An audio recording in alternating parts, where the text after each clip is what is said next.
Okay, so we're gonna start now. Yeah, could you like briefly introduce yourself? Okay, of course. Okay, well, hello everyone. My name is Jeffrey Miller, and I am a professor at Solbridge International School of Business located in Daejeon.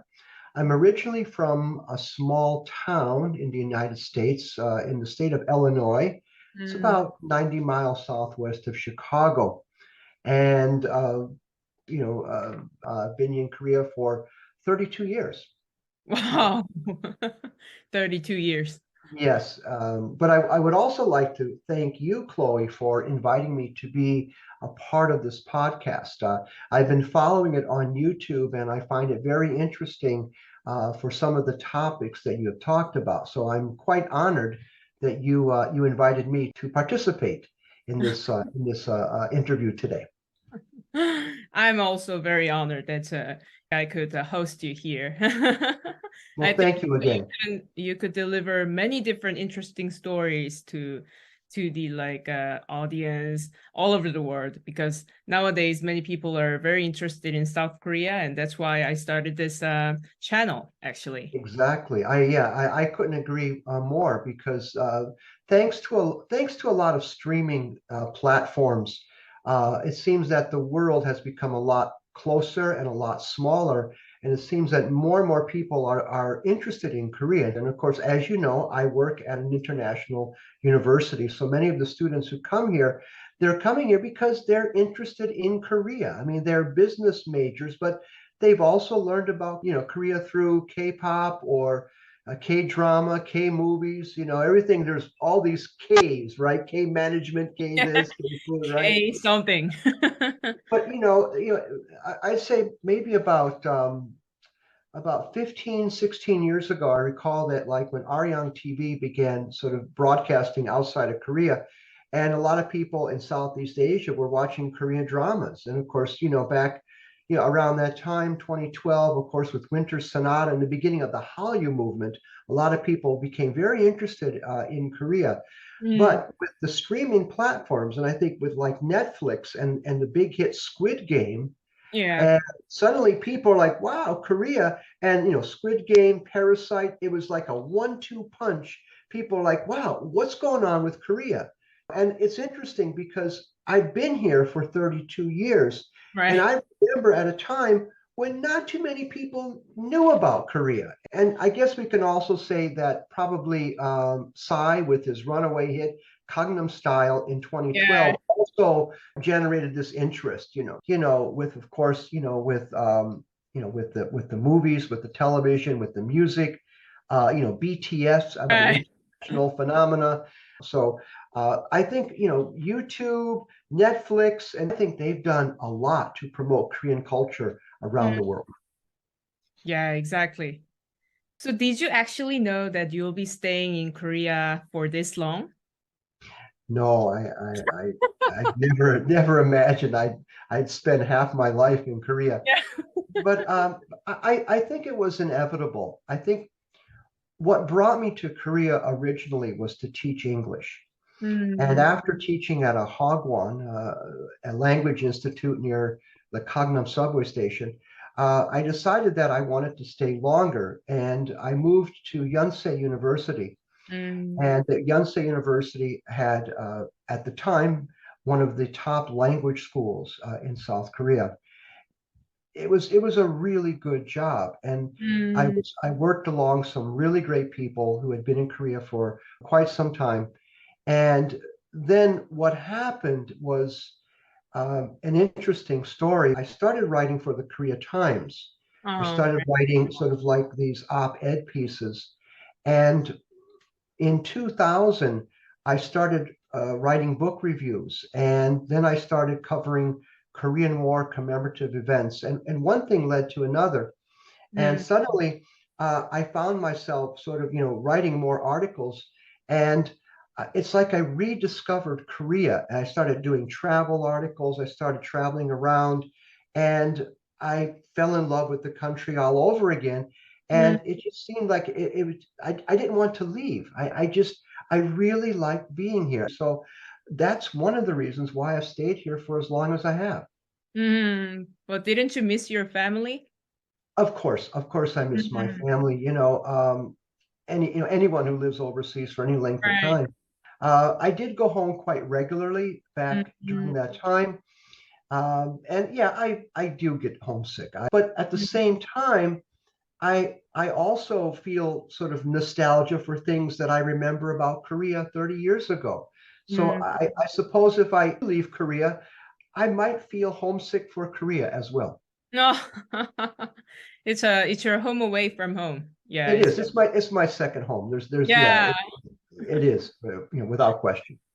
So what did you like the most about Korea? And or what do you find most shocking living in Korea? Oh boy. Most interesting. I suppose what I really like about Korea is I guess it's this sense of history.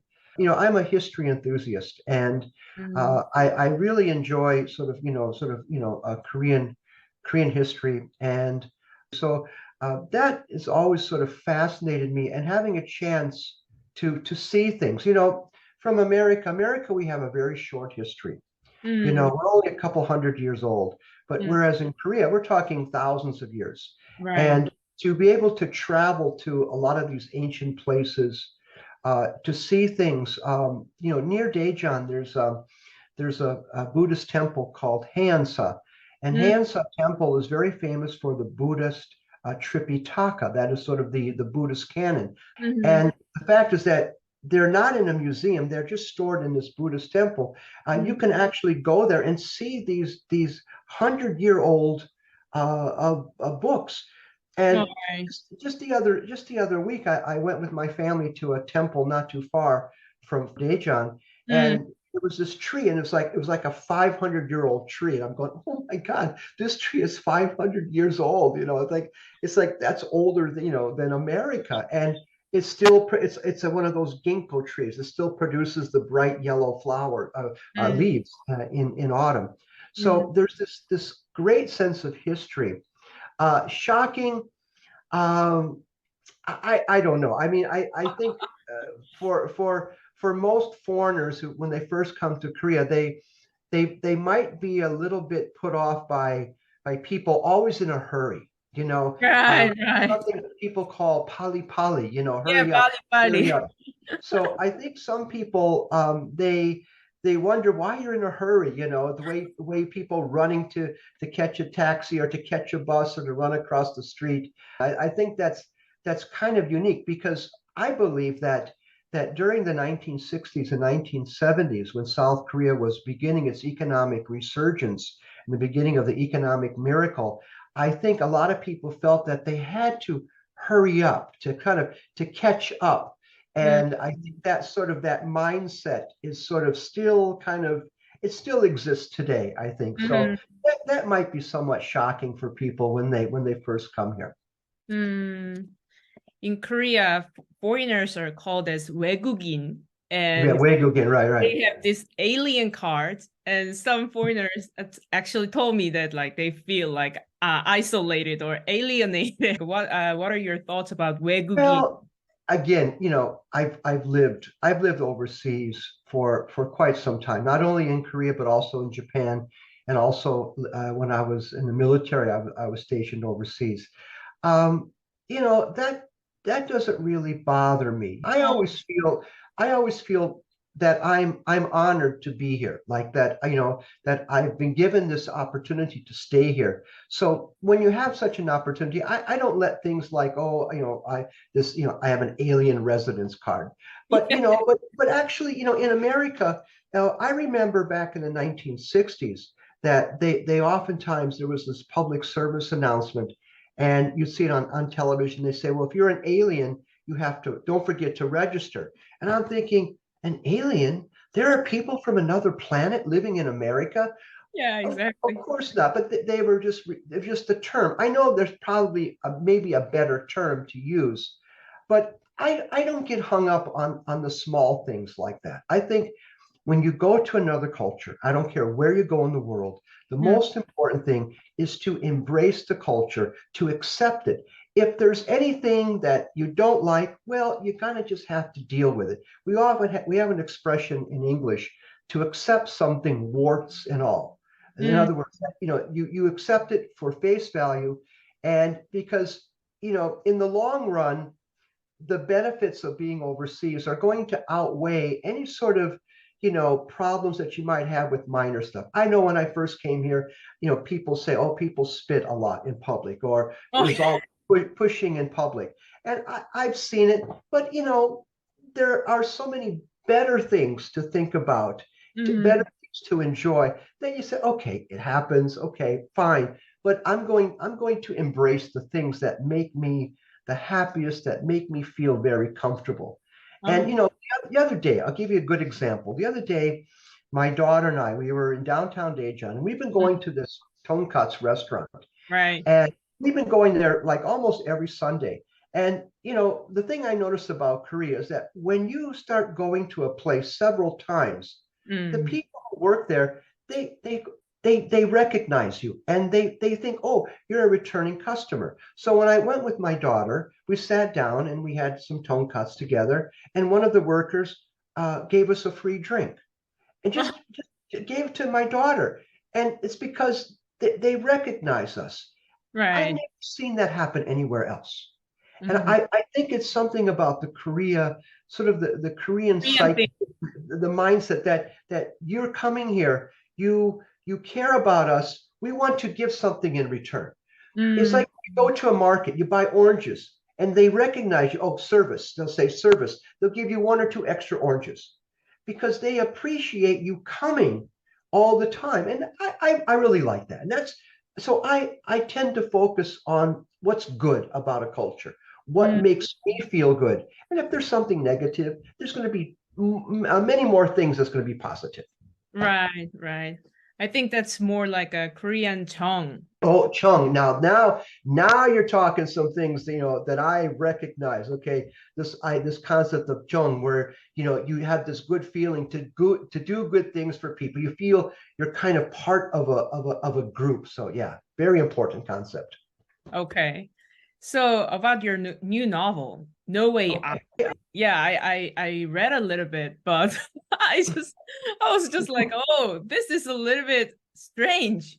What was your purpose to write about this book? good question. I just had this idea about what would happen if you woke up in a foreign country and Mm. you were convicted of a crime that you did not commit, and you'd only been in the country for a very short period of time. So you could not speak the language. You have no idea what's happening. So I kind of like, it's like you put somebody in a sort of an extraordinary or dangerous situation and you try to get them out of it. So Mm. I thought, that would be kind of interesting. Yeah. So that was sort of the original premise, to be convicted, or not convicted, to be arrested, I should say, you arrested for committing a heinous crime like murder, but Mhm. you don't remember anything about the crime. And Yeah. so you're, on one hand, you're being charged for a crime, and on the other hand, you do Mm. not speak the language. Mm. So suddenly it's, like the title, No Way Out. Okay, Yeah. what are you going to do? And another thing is that I set the book in 1990 because, these days, because of telephones, smartphones, and CCTV, everything is being videotaped, everything. So, but, if a person committed a crime or did not commit the crime, they would have some video footage. But if Right. it happened at a time when they didn't have these things, Wow. 1990. And Mm. also, for me, it was a chance to kind of take a trip back into time to 1990 and to remember what Korea was like before Squid Game, before, Gangnam Yeah. Style, before Parasite. Uh-huh. And I thought for readers, for anyone who's interested in, like, what was Korea like before Korea became so popular, before Korea became so sort of, Korean culture was being disseminated so much as it is today. I thought, let's go back to a time when it was right after the Seoul Olympics, and Korea was in this state of flux. Korea was changing. It was moving away from an authoritarian style government to sort of on the road to democracy. So I thought that's a very exciting time to be Uh-huh. in Korea when all these things were happening. So that's kind of why I set the novel in 1990. And I think that, in a sense, is kind of like a time capsule. It had already burst on the international scene with the Seoul Olympics, but something was happening much more that we'll see that goes through the 1990s and into the 2000s. And it's also at a time when I think, many young Koreans were beginning to travel overseas more. Right. It was again, it was just happening, uh, all across the country, in every walk of life. I saw that firsthand as an English teacher back then in 1990, because it was an exciting time to be in Korea. Um, Probably I would say maybe much more than today, because everything was new. For anyone who hasn't traveled to Korea or visited Korea, all I can say to you is please come. Okay, this is a happening place. This is a place where things are Right. happening, and you really need to experience it. And come here and enjoy Korean food, see some of the beautiful sights, and you'll be able to go back home with wonderful memories. So that would be, if I were to give a message or something to your listeners and viewers, that's what I would like to tell them. Yeah, that was like my last question, but you already told told us. Thank you so much for your great message. I think it was really inspiring, motivating for many people in the world. Well, thank you, Chloe. And again, I'd like to thank you again for inviting me to be part of this. And I'd like to wish you much success. It's a good way to learn about Korea in a very casual, kind of informal way, and to hear it from people who are here, and to Right. hear people that are experiencing it. And it's a good way to learn about this exciting and dynamic country. So, but Yeah. once again, Chloe, thank you so much. It's to all your viewers and listeners out there, thank you so much, and look forward maybe to seeing you again one day. Thank you so much. Yes. Thank you so much. Bye-bye. Okay, goodbye now. Bye. Bye.